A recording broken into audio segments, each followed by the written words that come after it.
Hey guys, it's Sarah, and today is Booklist Thursday. This is a video series I do with my friend Lindsay over at Lindsay's Little Library. And every Thursday we bring you some sort of list or book topic that we feel like talking about for the week. And this week we are going to go back a little bit and kind of do an updated version of thriller recommendations. Thrillers are definitely my go-to as far as genres go. Thrillers and fantasy are kind of my top two.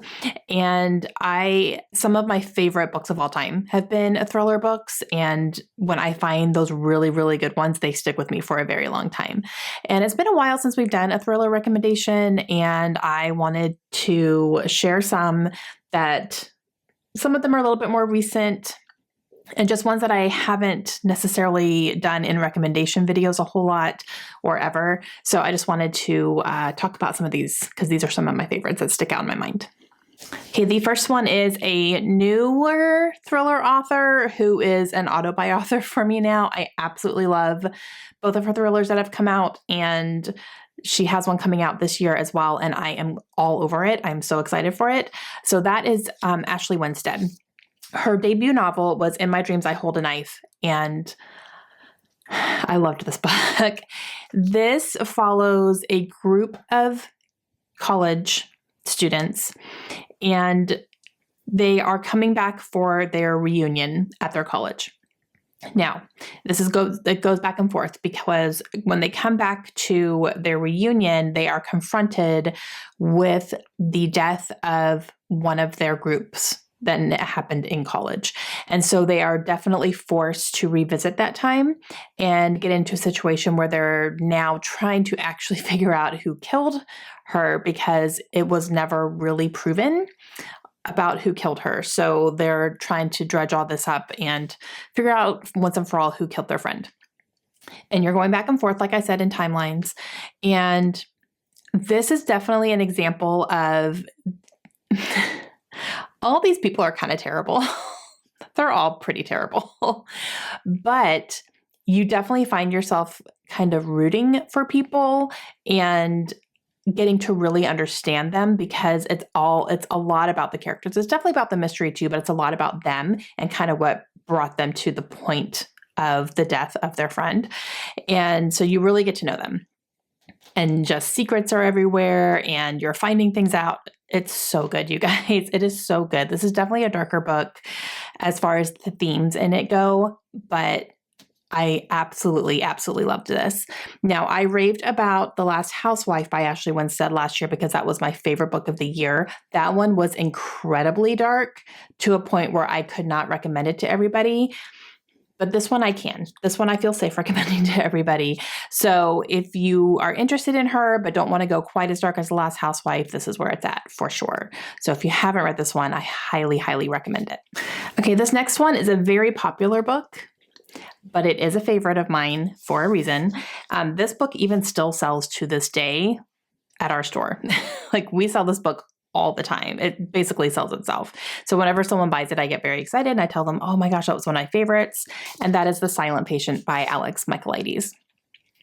This one follows a woman who comes home one day. She's married, and she and her husband are at home by themselves, and she shoots him in the face like 5 times.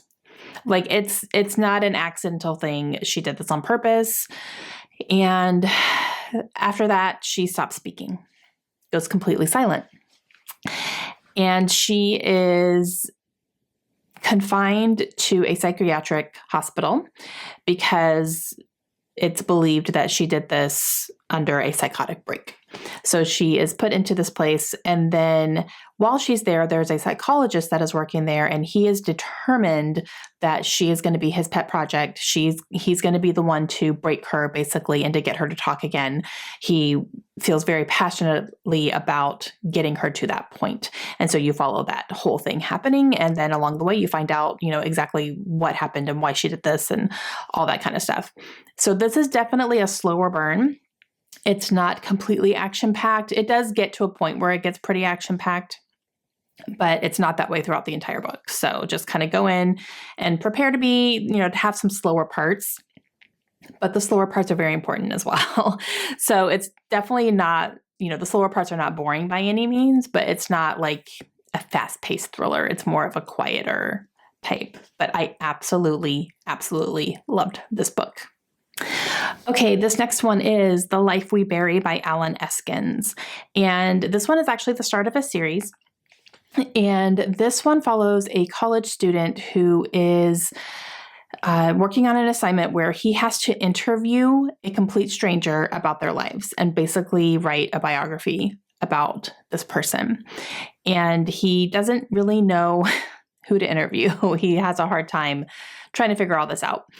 So he ends up at a nursing home and asking the staff there if there was anybody who they think would be willing to be interviewed.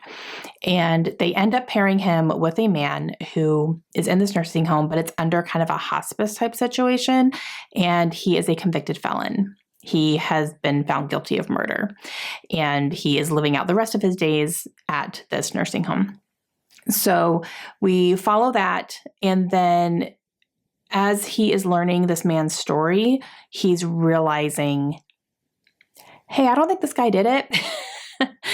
And so, what can I do to help free him, basically, and let him live the rest of his life as a free man? But it's so much more than that. So much more than that. There's a whole family dynamic with this college student that was just incredible.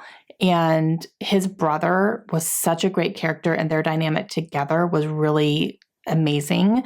And so you're learning about that as well.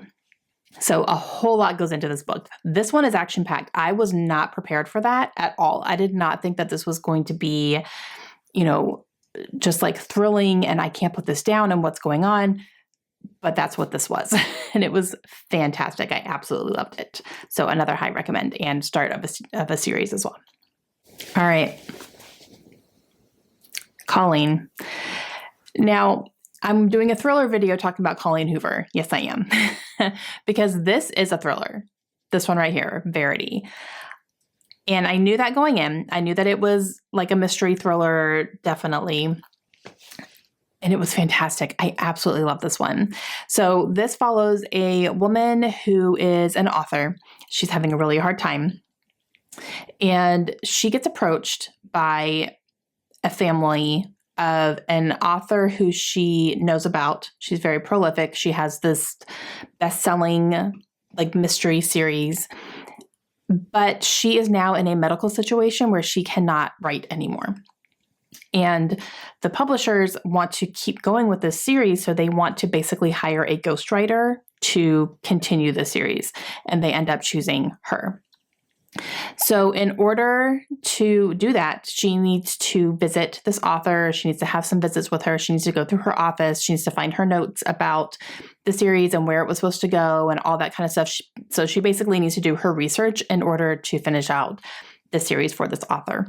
And in that visiting time, she develops a relationship with the author's family and starts finding things in her office that are very concerning. And she definitely gets pulled right into the middle of all of this stuff. You guys, this book is fantastic. It is fantastic. It will leave your jaw on the floor. I hope she writes more like this. I really do. I would love more thrillers from Colleen Hoover because it was phenomenal. It really was. I absolutely loved it. One of my favorites of hers. And again, I hope she writes more. I don't want to say too much else because I don't want to, but oh my gosh, you guys, so good. Okay. And last but not least, let's talk about Riley Sager. Home Before Dark. I'm talking about this one because this is definitely one of my favorites of his. I was just completely enthralled with this book and could not put it down. And this book gave me whiplash with all the twists and turns that it took that I just never saw coming. And I absolutely loved it. So this follows a woman who grew up in an infamous family because her father wrote this best-selling nonfiction book about their time living in a haunted house. And he wrote a book about it. And she grew up in that spotlight. Now her father has passed away, and he left her this house because they never sold it. They never sold the house. So he left the house to her. She hates this house because it put her in the spotlight where she didn't want to be. She doesn't even believe the book that her dad wrote. She doesn't believe that any of that stuff happened. So now she is tasked with going to this house because he left it to her. So she decides she is a professional house flipper. She's going to flip this house and get rid of it once and for all. So she goes and gets in, makes plans, starts flipping the house, hires some help, all that good stuff. But she's starting to run into things that happened in her dad's book, and now she's starting to question everything. You guys, I absolutely loved this book. I thought it was fantastic. Again, one of my favorites from him, and just left me, literally, I felt like I got smacked across the face multiple times while reading this. It was great. So, loved it.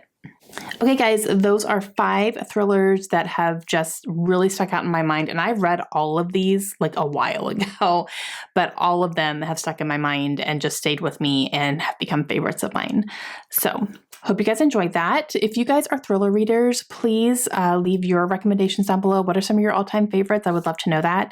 And make sure you go check out Lindsey today and see what books she is going to be recommending today as well in the thriller genre.